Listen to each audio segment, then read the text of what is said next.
a wonderful guest tonight. You're listening to Studio A, by the way. My special guest this evening is Captain, Captain Henry Kroll. And Captain Henry Kroll's been on the show before.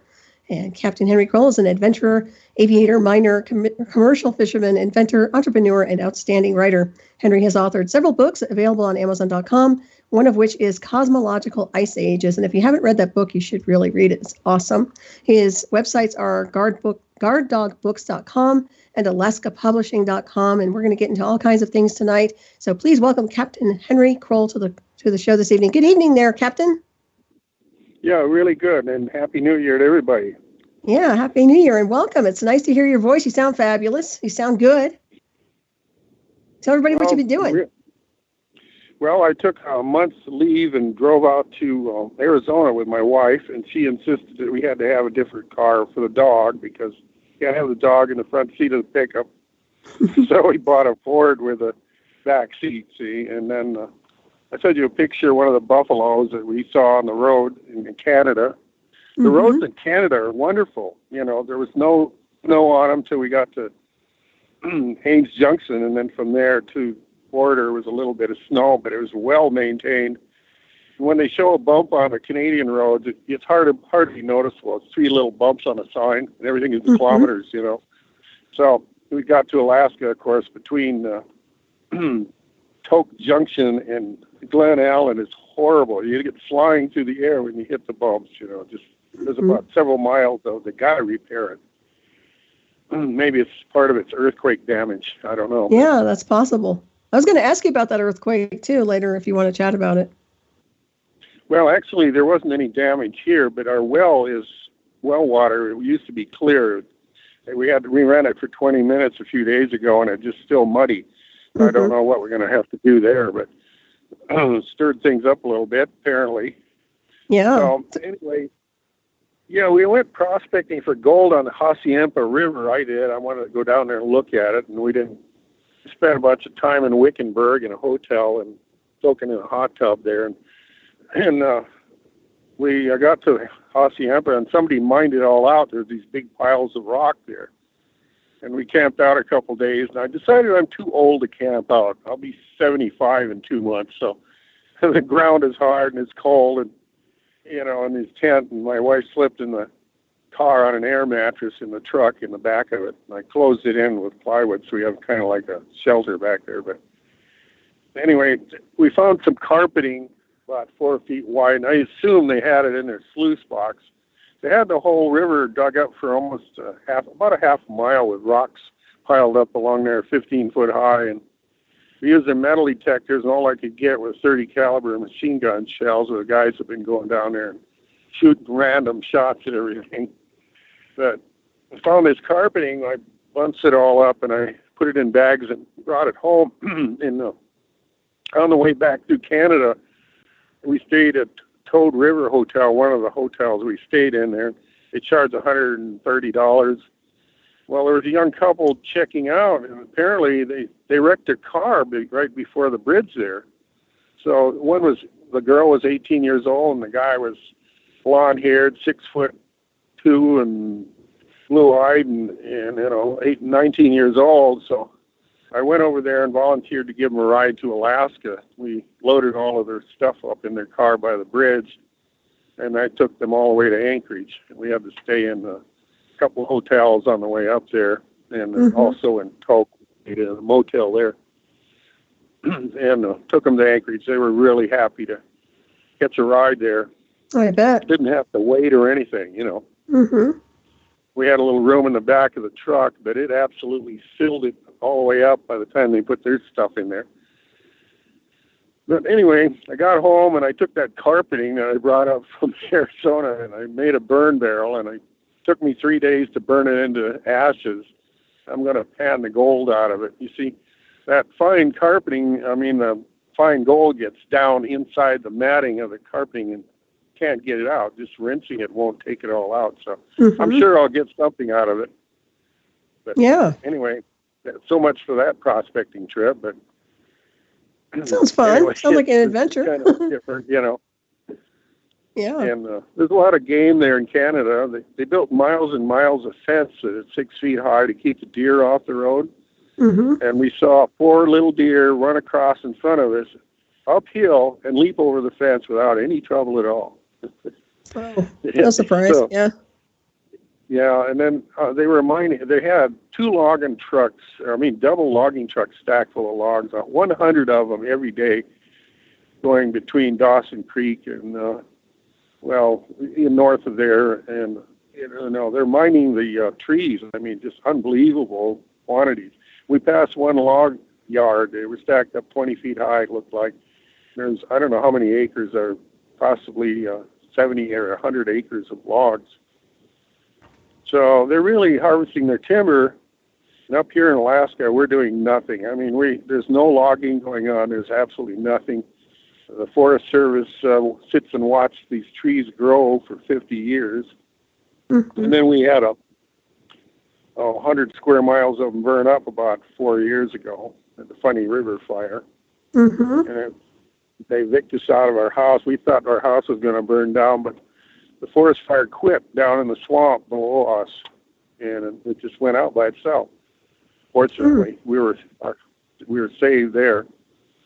And, anyway, how come they're not doing any more logging? What's going on with that? Well, there's some bureaucracy with the federal government either owns the timbers, and the state people will let you cut Christmas trees or whatever, but it's about it. It's just stupid stuff.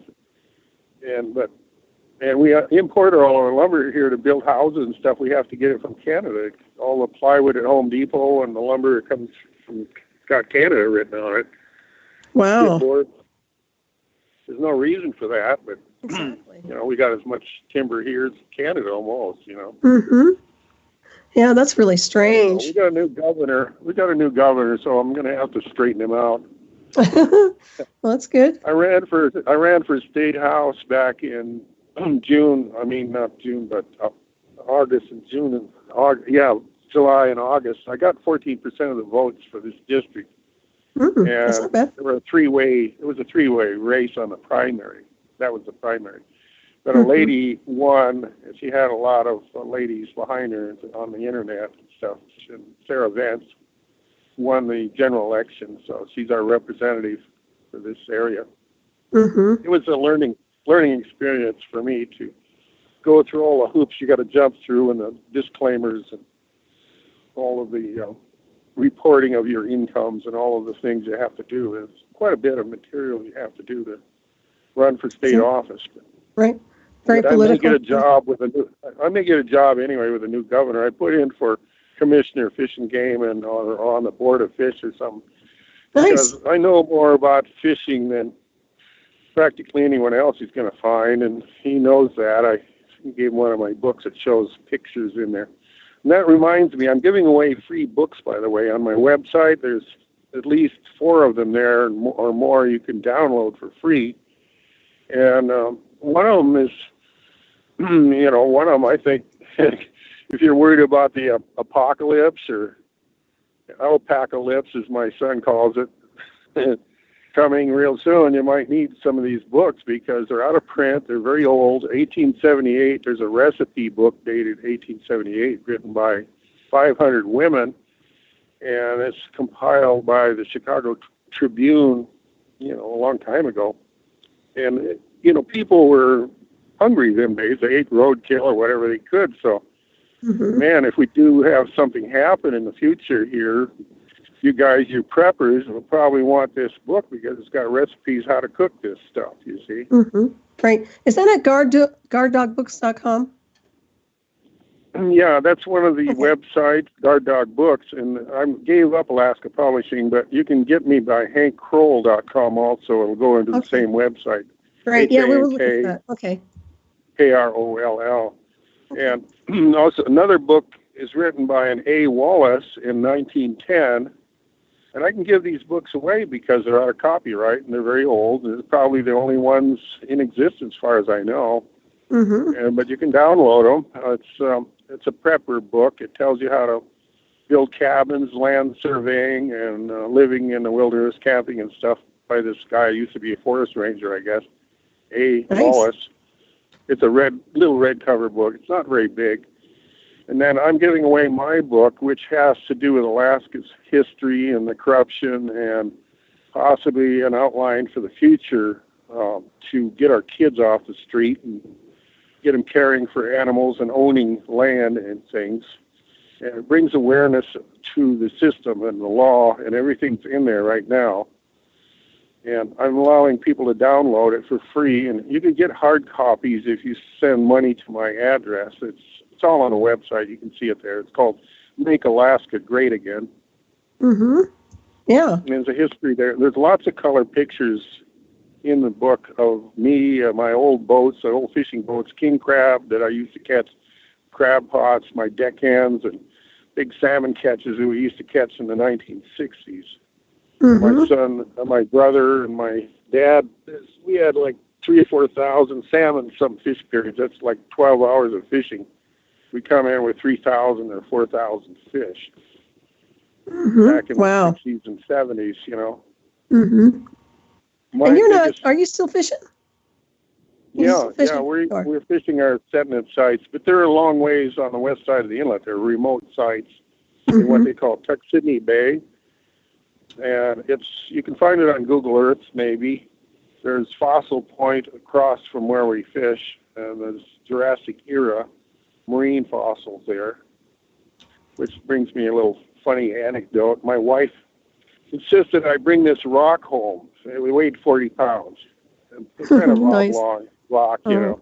So I put it on the boat this summer, and finally I was grumbling, you know, it was rock, you know. Finally got it home, put it on the railing out there, and then after the fishing season, she came home and told me what it was, and I looked at it, and it's a giant clam, fossilized clam. Has a clam shell on one side of it, so maybe it was worth bringing it home. I don't know. Yeah, that's kind of neat. Take it down to the university and show it to their guy down there. But yeah, that's pretty cool. Weighed about 40 pounds. You can actually see the clam. It's like a mud clam. It's about a foot long and 8 inches in diameter. Nice. So you should take a picture. Everything was bigger in ancient times, apparently. The atmospheric pressure on Earth had to be much higher than it is today.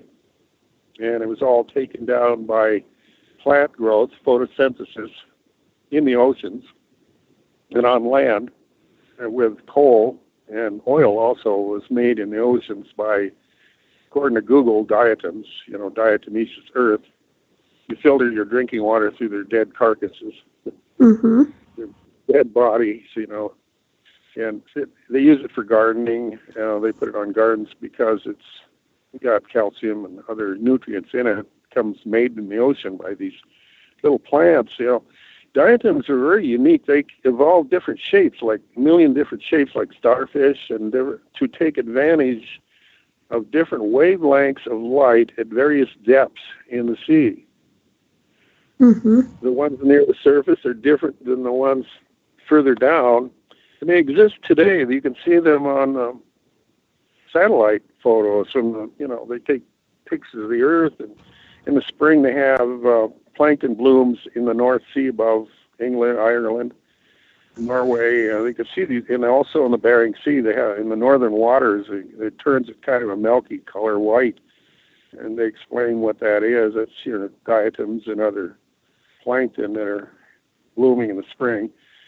We have here 2 plankton blooms a year. That gives you your free oxygen you're currently breathing, by the way. So if you're getting glazed over listening to this stuff and the science bothers you a lot, maybe you ought to think about that for a while, you know. You wouldn't be able to breathe without these creatures because they take carbon and dioxide and release oxygen that's in it, which, it's carbon and oxygen combined, and then they produce shells made of calcium and carbon. And then the shells, of course, are compressed deep down in the earth, in the oceans, and they eventually turn into oil. And oil shale under layers of mud and sediment produces a tar-like substance. But you have to turn it into crude oil. You have to unite the hydrogen is in the water. Water's made of H2O, hydrogen and 2 parts oxygen, but in order to combine it and turn it into crude oil, you have to subject it to tremendous heat and pressure for a substantial amount of time. And I wrote a book on this. It's titled Cosmological Ice Age. It explains our orbit around the Sirius star system. It explains, I'm on maybe the only one on the planet that knows where the sun was born. I plotted my course through space. We're heading toward Hercules, according to these 2 astronomers that tallied up the redshift back in the 1960s, and they had these giant computers that would fill rooms full of vacuum tubes. They put all the data into a computer, and they determined we're heading toward Hercules. They tallied up the redshift at 2,149 nearby bright stars. Their names are Camel and Moore. And they put the data into this computer. Well, some of the stars are going away from us, and some are coming toward us. So they kind of averaged it all out, and they said we're heading toward Hercules at 19.5 kilometers per second. And I didn't know where Hercules was because I didn't pay much attention to the stars, but I've been reading Astronomy Magazine for 20 years or more, and Scientific American for 50 years. But anyway, I finally figured out, well, geez, where did we come from? I was asking this silly question to myself, and finally I looked around and found this crude constellation chart where you lay down on the ground and you see the stars in the northern hemisphere, and I found Hercules, and I drew a line backwards to the center of the map where we are, and extended it out to find out where we came from. Well, we're in this giant galaxy of billions of stars, maybe a trillion, we don't even know, but anyway, we're about midway out from the center of it, and the thing rotates from the top view clockwise like a big pinwheel. And Orion we're in the Orion arm. It's about midway out, and we're in the Orion spur, but we're 1,200 light years south of Orion, which isn't much compared to the size of the galaxy. It's 100,000 light years in diameter, but anyway, we're about 1,200 light years away, and we're heading toward Hercules. Well, apparently we're born in Orion, because if you draw a line through the star chart and extend it out, it winds up close to Orion, and everything's curved in space. It obeys the Fibonacci sequence. Right. Eyes will glaze over when you hear that word too, the Fibonacci sequence. But it's really simple. It shows up in nature and flowers and sunflowers and artichokes and seashells and everything. It's a giant spiral. And it's just simply adding 1 plus 1 is 2, and 2 plus 1 is 3, and 3 plus 2 is 5, and 5 plus 3 is 8, and 13, and it goes up to, and you can plot it out on a graph, and it comes out into a big spiral. Everything in nature obeys this Fibonacci sequence. I don't know, the guy who's a mathematician that figured it out, I guess, but it's everywhere. Trees and everything around us. But anyway, we're in this giant galaxy that's shaped like that, and our solar system is kind of spiral too, certain segments of it. But anyway, we're leaving Orion and heading toward Hercules. Well, I talked to a friend of mine, and we were looking at ice core graphs. He died 3 years ago. That was Brad Guth, but I gave him credit as co-author of my book, because I couldn't have written the book without his input. And we were wondering about what made the energy on Earth. Where did all this coal and oil and limestone come from? God make it, basically. Well, if you start looking at it and using basic reason, it obviously took a long time to make some of it.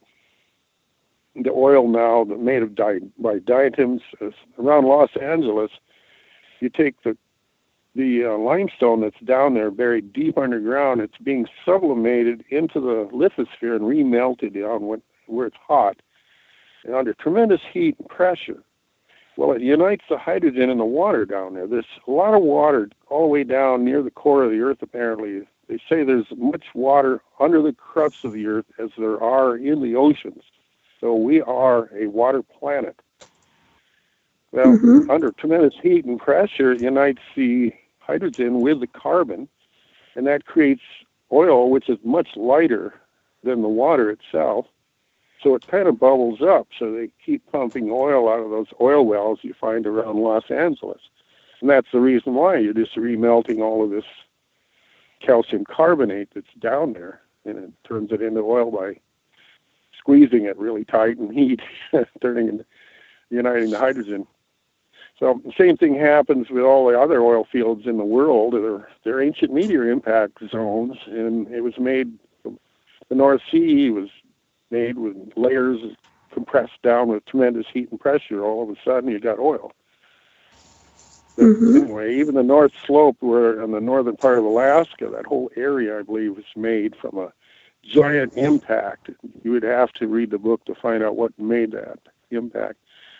But anyway, I'm gathering quite a bit of people that agree with me that we are in orbit around the Sirius star system. I got emails from people saying, and they got a list of other people that are starting to think that way. And we're heading toward Hercules, but we're also we live in a cluster of about 100 stars that are gravitationally ruled by the two biggest ones in our cluster. It isn't our sun. They call these moving groups. Astronomers calling moving groups. Well, some of the moving groups are much larger than ours. There's one over to the east ruled by Aldebaran. It's much larger than our sun. It rules 2,500 stars gravitationally. They kind of orbit around each other. Well, ours is ruled, our little group of 100 or so stars. We can't even see some of them because they're so small. They're white, they're little red dwarfs and rogue planets and everything floating around out there in our group. And our group is about, it's about 50 light years in diameter. But the two center ones that rule us are Procyon, which is 3 solar masses, has 3 times the gravity of our sun, and Sirius A and B, and it also has 3.5 solar masses. And that's how we calculate our orbit period around the Sirius star system. It's, mass equals gravity, basically. So, the mass of the sun is 2, 30 zeros behind it. And the mass of Sirius A and B is 6.8030, so it's 3.5 solar masses, counting the white dwarf.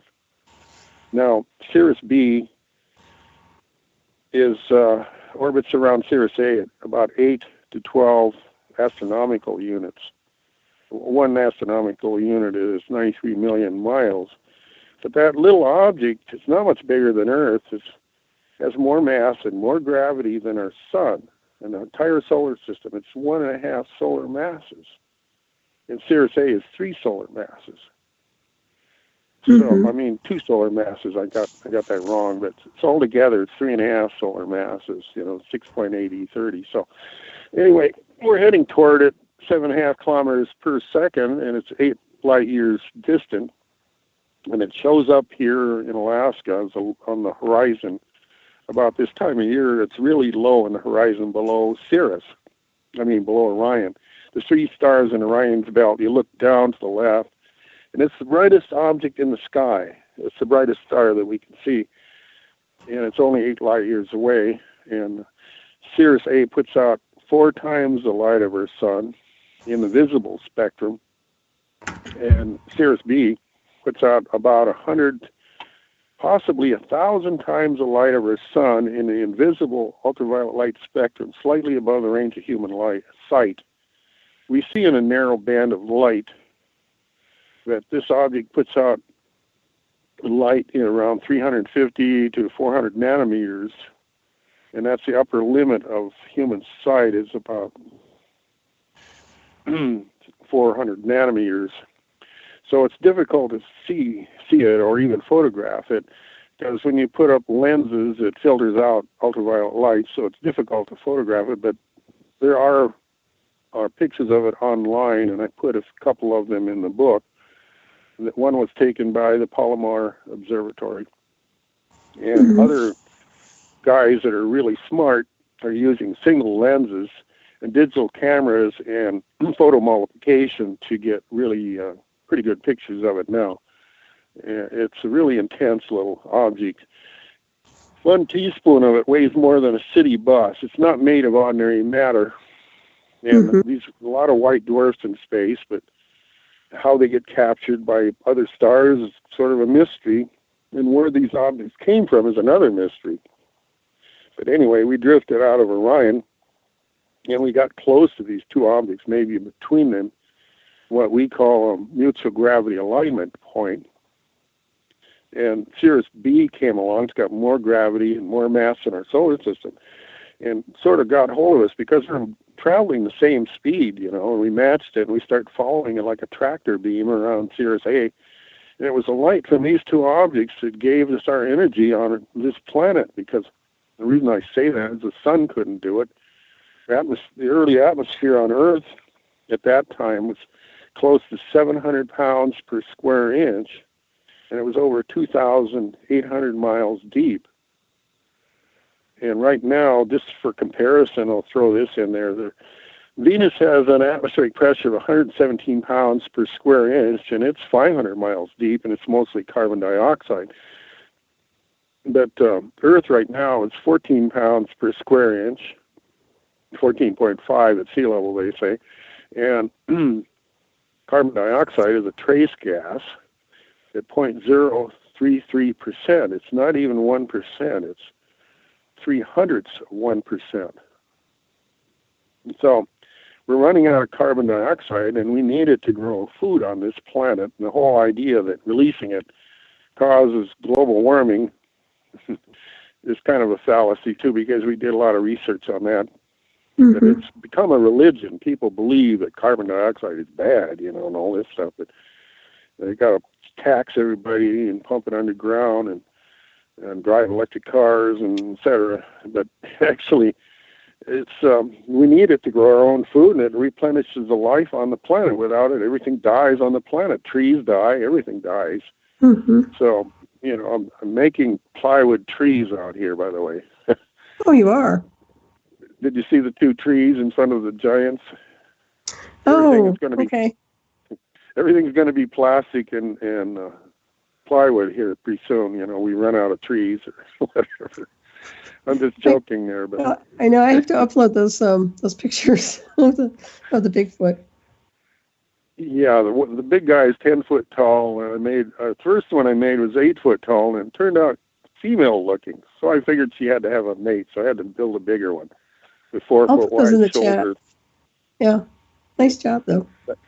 I put a picture of it on my Facebook page recently. It's Guard Dog Books Facebook page. So you can probably okay, great. So people can access it there. Excellent. And the ones I took this afternoon, anyway. I've just been playing around in my new shop building. I have a carpenter's shop that I put together, and I can do chores, build things.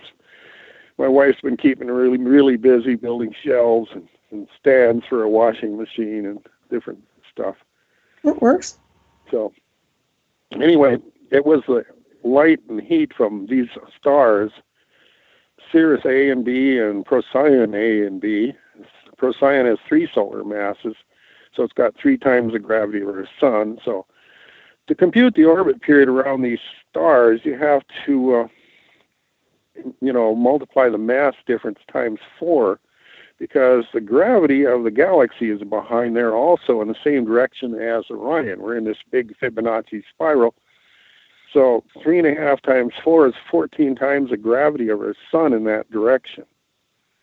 So Brad and I figured out that if you want to fly over there using our old conventional technology with rockets, you could travel 13% of the distance and shut your engine off, and then, of course, gravity over there would suck you in. Because we're traveling there 7.5, it's 8 kilometers, it's 8 light years away, and we're traveling toward it at 7.5 kilometers every second. And we're traveling the opposite direction toward Hercules at 19.5 kilometers per second. So the whole group that we're living in, of 100 stars, is traveling toward Hercules at around 26 kilometers and a half per second, 27 kilometers a second. that one of the stars is coming toward us from the direction of Hercules, and that's Bernard's star. And astronomers don't like to hear objects coming toward us. It scares them, but it's really moving fast, around 17 kilometers a second. Toward us, it's 5 light years away. It's Bernard's star. It's an old red dwarf. It might have planets around it that are a billion years older than our own planet. If there's anybody living on them, they might have a billion years head start in technology. Probably not. Who knows? We'll find out someday. But it'll be 1,000 years or something before it gets here. Anyway, it's interesting. I got interested in this stuff because I want to know where we're going and where we came from. Basic stuff, Right. My dad used to poke 2 holes in the snow, and he'd say, this is your butt, and this is your head, Well, which one is your head? And if you pointed at either one, you get your butt kicked. Finally, if you pointed behind you, you might not kick your butt. But anyway, he was kind of a rough character. Mm-hmm. He was raised by the Nez Perce Indians, spoke 6 languages, including Nez Perce. Wow. Yeah, it's impressive. And he played every musical instrument, and he worked very hard at it. He learned it. He was very dedicated to what he was doing, Took him 6 months. It took him 6 months. He could play the saxophone well enough to accompany an orchestra. He was very good at it.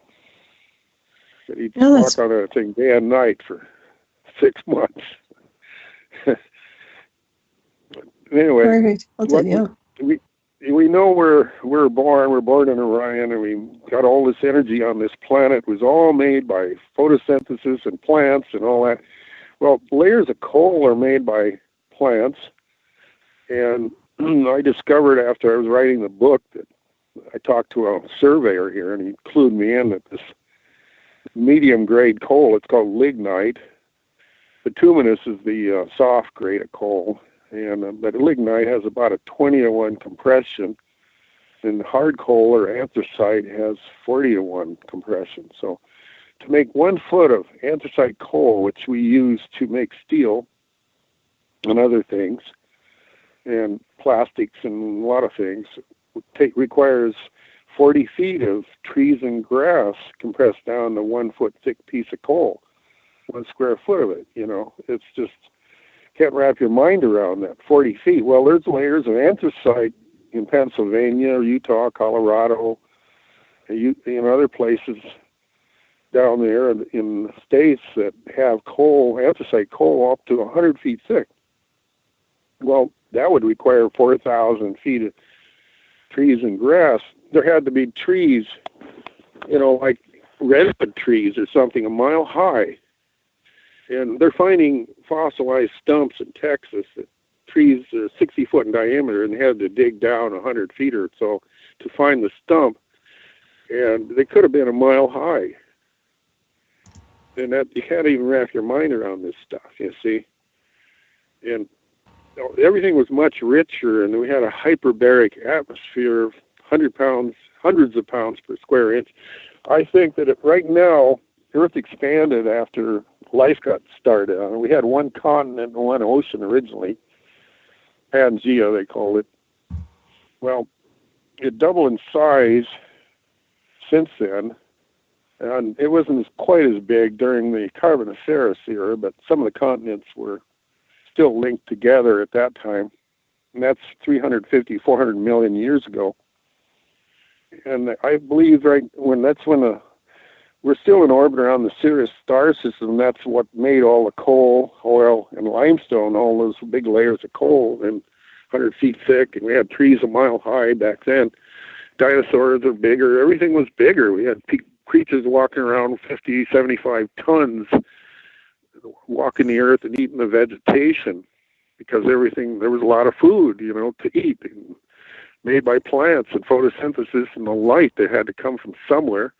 Couldn't possibly come from the sun because the atmosphere at that time was 1,000 miles deep, and we had a 200 pound per square inch atmosphere. Most maybe 20% carbon dioxide during the Carboniferous era, one point somewhere in time there. And that was all taken down, all that carbon, by plant growth in the oceans and on land. And we benefit by this abundance from all of those creatures that are now dead. And it was, given to us by light, basically. And chance, possibly, maybe gods are rearranging these things to happen so that we can live here and now. But that's kind of like a self-centered point of view, I would think. We don't amount to much, really. We're kind of like pond scum yet. We haven't even achieved type 1 civilization. I'd be like an interplanetary travelers. And between solar systems would be maybe a type 2. If you can go on the India Daily technology website or something like that, they talk about these sort of things. Type 5 civilizations creating universes and spending 1 billion years getting away from the Big Bang theory. That's another thing. I don't think that there is such a thing as a Big Bang. And Stephen Hawking actually talked about a no-boundary universe.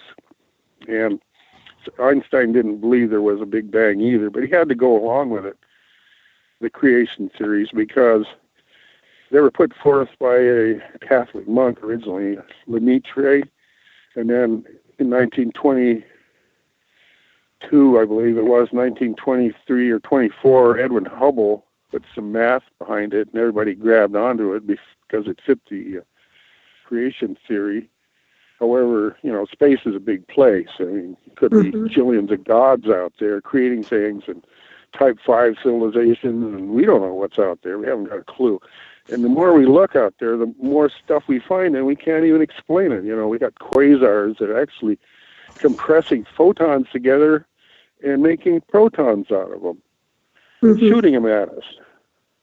And Sagittarius is a star over there, a quasar that's shooting beams of protons and other hard particles at us.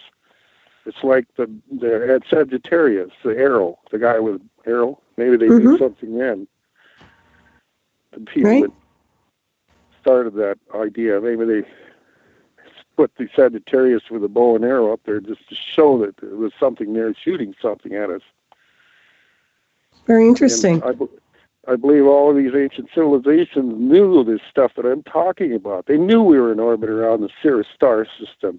They knew we were born in Orion.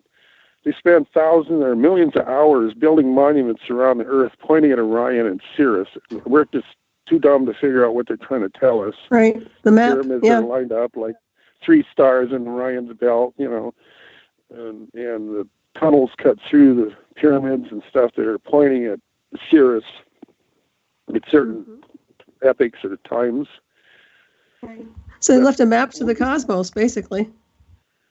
Well, I don't think we've increased much intelligence since then. We went into the Dark Ages. We burned all our books.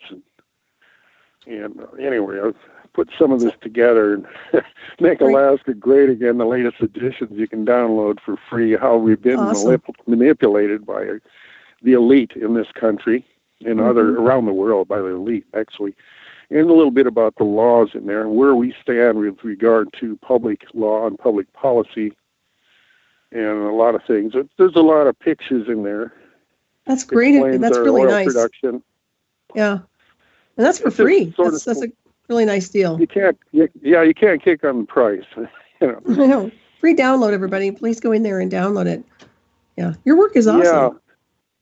Well, I put all the old pictures that I could find. I have a few more, but I'm making it interactive too. I might be able to update it once or every month or so if I find out anything more.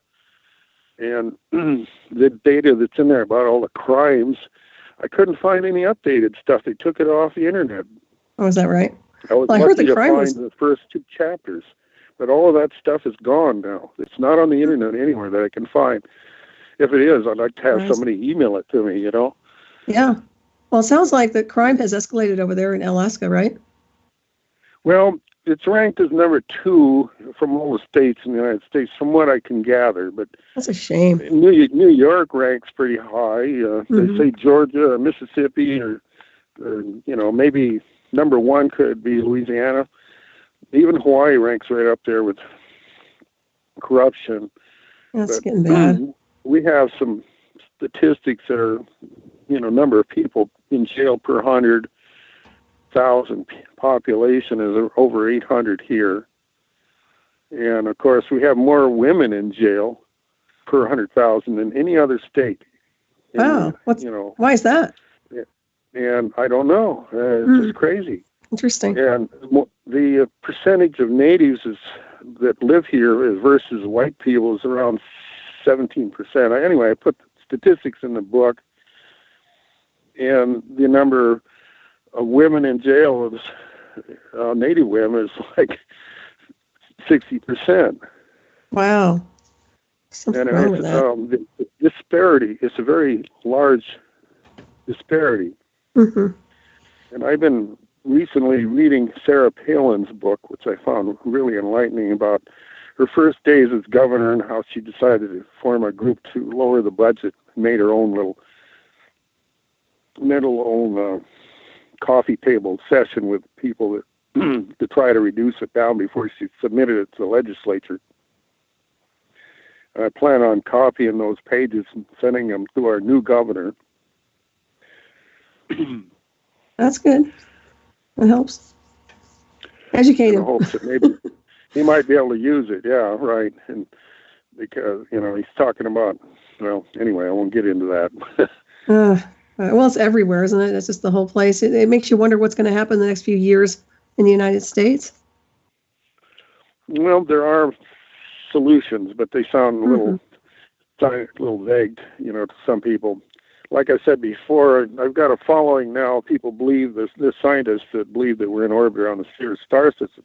You just have to lay the math out for them and use equations, and the orbit period winds up being the same as, by our calculations, 105,000 years, and that matches the Ice Age cycle. And I believe we've had 48 ice ages in the last 2 million years. Because it shows up in the layers of coal. And there's 48 layers of coal down there in Homer, each one separated by glacier moraine. And some of the lower layers are 5 feet thick that you can see on the beach. And if you go deeper, they get much thicker, of course. But each layer of coal is separated by 4 or 5 feet of glacier moraine, little glacier silt and little rocks the size of your fist, maybe thin layers of volcanic ash where a volcano goes off, and then another layer of coal. And each layer had to be a warming period that brought in lots of light and took carbon out of the air and out of the water and soil and made coal out of it, basically. So it's just right there. It's Mother Nature's book. Anybody can read it if you understand it. And there's 48 layers, but prior to that time, average global temperature on Earth went up when we were in orbit around the Sirius star system. It was 63 degrees. And beginning of life on the planet, it went up from 150, 200 degrees below zero Fahrenheit, and then went down up to 63 degrees Fahrenheit, and pretty much stayed around there, and went up almost 80 degrees during the Carboniferous era. This shows on a graph that I got from a book, from a Turner publication on Earth. It just shows the temperature. And then about 2.5 million years ago, it suddenly dropped down to 32 degrees. And that was the time that we got blasted out of orbit from the Sirius system. Our solar system did about 2.5 million years ago. So what we did, I started looking around for something that would blast us out of there. I looked at every supernova in the neighborhood, the Vela supernova and the rest of them, and none of them fit the timeline of 2.5 million years ago.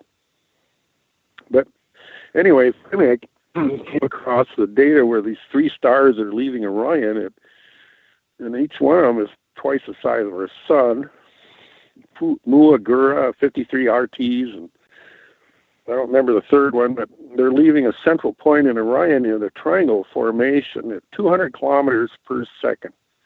So something blew up over there and just blasted them out of there. They're twice the size of our sun, and they're leaving this area of Orion, and they're now 800 light years from this point. And they notice they're traveling through space at this tremendous speeds, 200 kilometers a second. So they put this data into Cray computers over in Switzerland a while back, and also in Mexico City, El Poveda down there in Mexico City.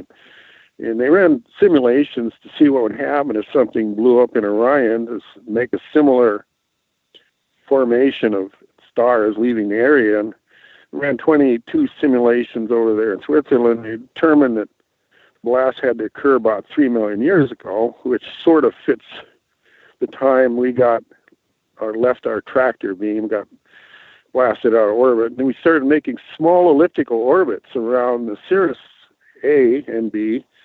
And the first ice ages were only a couple hundred years, maybe 100 years, where we got small ice caps at the poles on Earth.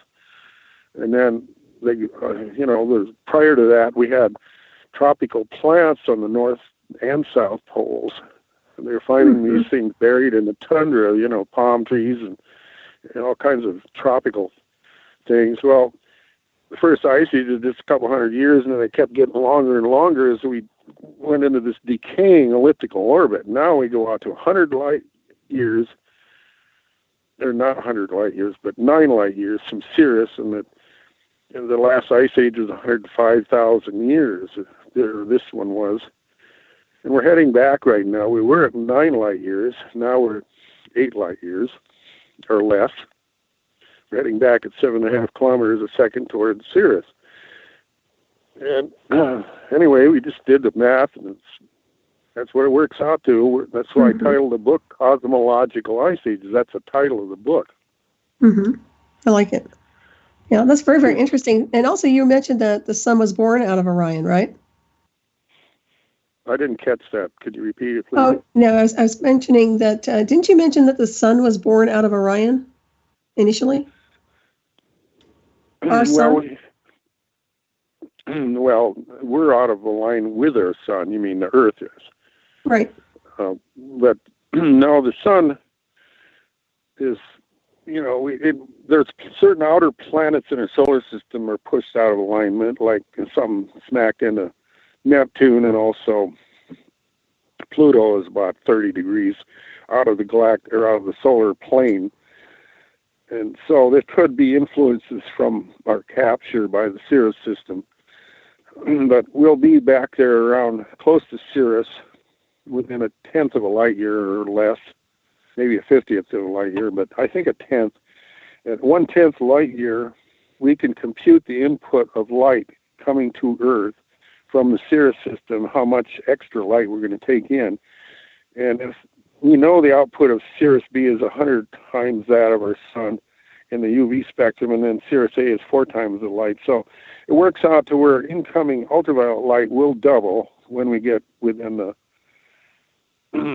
apogee. We're the closest point to the system there.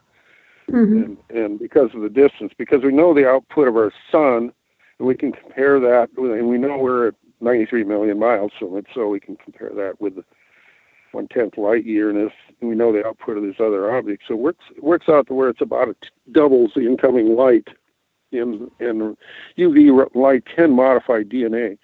So maybe this is why some of these ancient stone structures were built around the world, is to live in, to get out of some of this radiation, the incoming radiation. And now that our atmosphere has been depleted down to practically nothing compared to what it used to be, we've lost 98% of the air on the planet.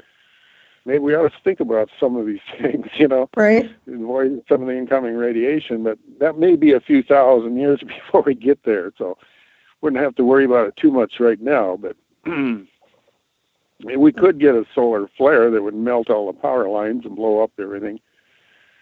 And there was logical assault, could be other, manufactured. In the late 1800s, 1880, I guess, 83, we had a solar flare that melted the telegraph lines, and put us out of business there for a while. than it's well documented. Yeah, it's pretty interesting. We could get another one sometime in the future. We only have 50 miles of atmosphere above our heads right now. That back in ancient times, there was maybe 2,000 miles to begin with of atmosphere, and now there's Carboniferous era probably had 1,000 miles of atmosphere up, made trees a mile high, and mostly carbon, 20% carbon dioxide. Mm-hmm. Now we're down to nothing, so we got to think about these things too, and realize that we live a very tenuous existence. Really, incoming meteorites could wipe us out, but we need to develop the technology to maybe deflect them off to the side or something, and quit fighting amongst ourselves. The Chinese are preparing for war. We spend so much of our resources, burn them up, fighting each other. It's just ridiculous. You send all the oil wells on fire in Iraq, and just crazy stuff in these wars, we're having. And Henry, we're going to take a break real quick. Everybody listen to Ravenstar's Witching Hour. I'm your host, Solaris, BlueRaven. My wonderful guest tonight is Captain Henry Kroll. We'll be right back. Stay tuned.